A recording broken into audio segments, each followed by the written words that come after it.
91% of football fans say the game is better without VAR. 2% say it makes it more enjoyable. And yet, by almost every measure the people running football use, VAR is working. So why does it feel like something's dying? A goal used to be one explosion. Now it is a celebration, a pause, and then permission. Football did not lose the goal. It lost the first second after the goal. Picture a goal from 10 years ago. The ball crosses the line, and the stadium doesn't think. It explodes. Strangers hugging.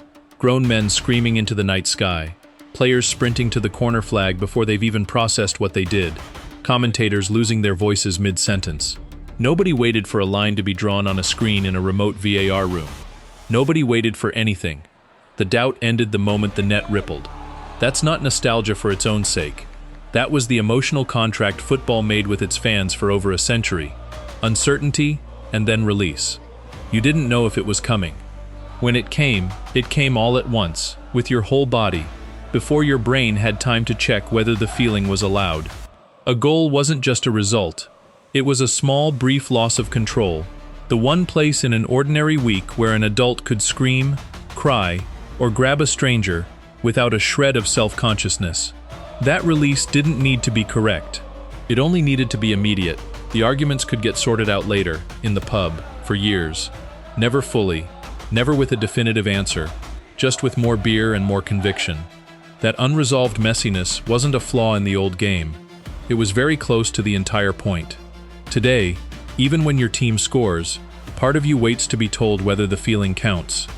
Before we go deeper, subscribe if you love football stories that go beyond the scoreline. Because this isn't just about VAR, this is about what happens when football becomes more accurate than it is emotional. So if the technology is correcting mistakes, why does correcting mistakes feel like damaging the moment?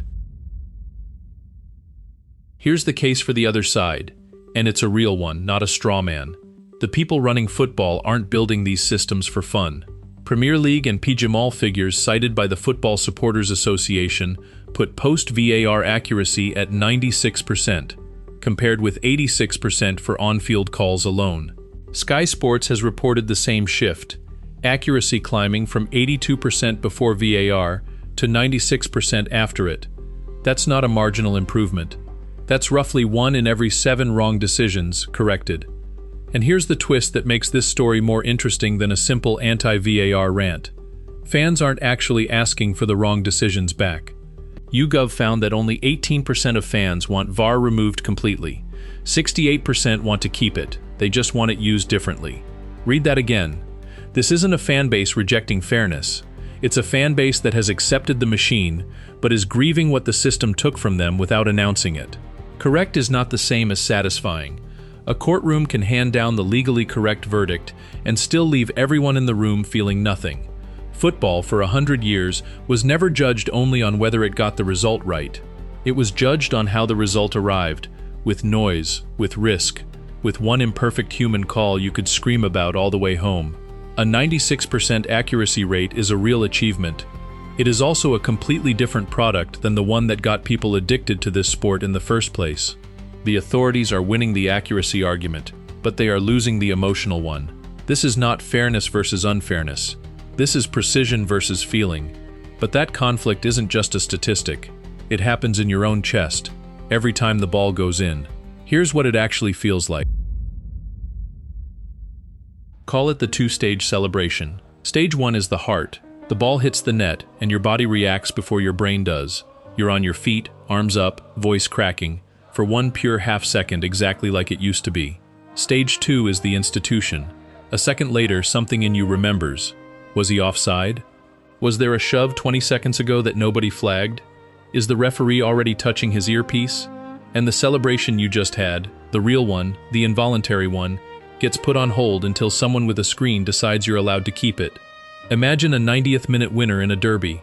The net moves, the away end detonates, and then everyone sees the referee touch his ear. In that instant, the stadium doesn't celebrate the goal anymore. It waits for the verdict. VAR did not remove celebration. It split it in half. The first celebration belongs to the fan. The second belongs to the system. And once joy needs permission, it isn't quite the same joy anymore. The numbers back this up. The same Guardian-reported survey that found 91% of fans prefer football without VAR also found that 92%, nearly everyone asked, say VAR has removed the spontaneous joy from goal celebrations. YouGov's Premier League-specific data adds another layer. 72% of regular viewers say VAR has made watching matches less enjoyable to sit through.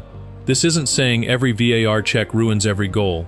It's saying the possibility of review now lives inside every celebration. It doesn't need to get triggered, it just needs to be possible. That's enough to change how a stadium behaves in the 3 seconds after a shot goes in. It's changed more than the celebration. It's changed where fans actually look. Watch a stadium closely now, right after a shot goes in. The eyes don't stay on the pitch, they flick to the referee, checking for a hand on the earpiece.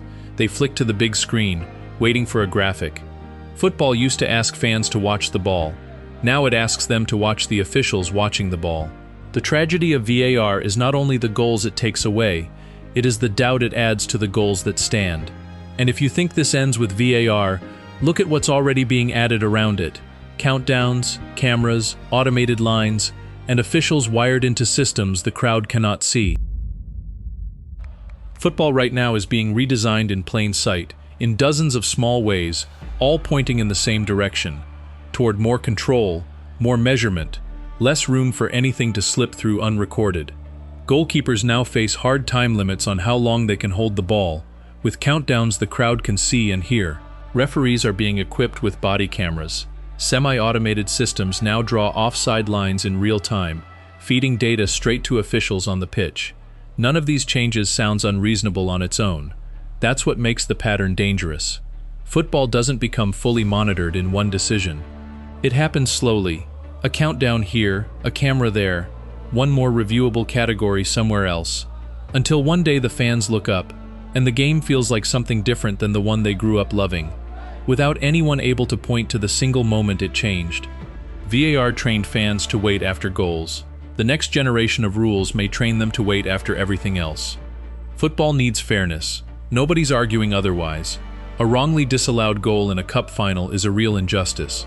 But football also needs emotional oxygen. If every moment becomes reviewable, every delay becomes punishable, and every goal becomes provisional until cleared, the game can get technically better while feeling spiritually smaller at the exact same time. Maybe VAR is working. Maybe the numbers are right. Maybe decisions really are more accurate than they've ever been. But football was never only a game of correct decisions. It was a game of release, of chaos, of arguments in the pub that lasted for years, of injustice and redemption, and limbs in the stands before anyone had time to think about whether they were allowed to feel that way yet. The real question isn't whether football can survive VAR. It can. Football survives everything. The real question is whether the football that survives will still feel like football. So where do you stand? Is accuracy worth the death of the instant celebration, or has football gone too far? Drop your take in the comments. And subscribe for more football stories that look past the highlights into what the game is actually becoming.